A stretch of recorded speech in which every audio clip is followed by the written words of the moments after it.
คนอันนี้ก็จะเป็นโจ๊กกับขนมมินตาซื้อให้น้องไปเอาไปให้น้องน้องนี่ใส่ ไม่ อยู่ไหน นางบ่นอน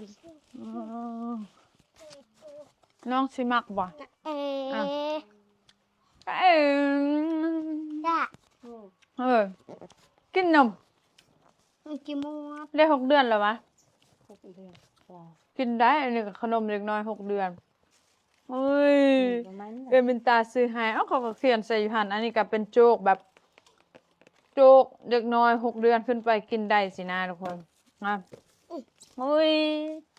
กินบักกันนำเบิ่งน้องมินตามาซุ่มเบิ่งใครว่าน้องมินตาขึ้นหักแท้นี่คือไผคือมินตาตอนน้อยเบิ่งมาเบิ่งรูปอันนี้มันมินตาตอนยังน้อย อันนี้มันน้องมินตาคือกันทุกคนจะปูคือกันกินบักขนมกินบักขนมหุ่นอยากกินละฮะนี่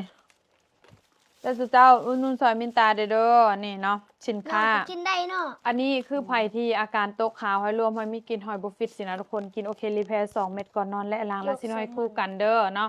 โอ้2 อย่างโคตรทึกแล้วก็นี่มินตามาลาเซส่วนเกียมขายไว้นี่เนาะหลายคนถามมีขายระบอมีขายระบอเกียมขายไว้นี่เด้ออีก 2-3 มือเครื่องมาฮอดทุกคนเนาะบอกเลยแซ่บครบจบทุกอย่างเนาะมีเจลมีแผ่นเต้าหู้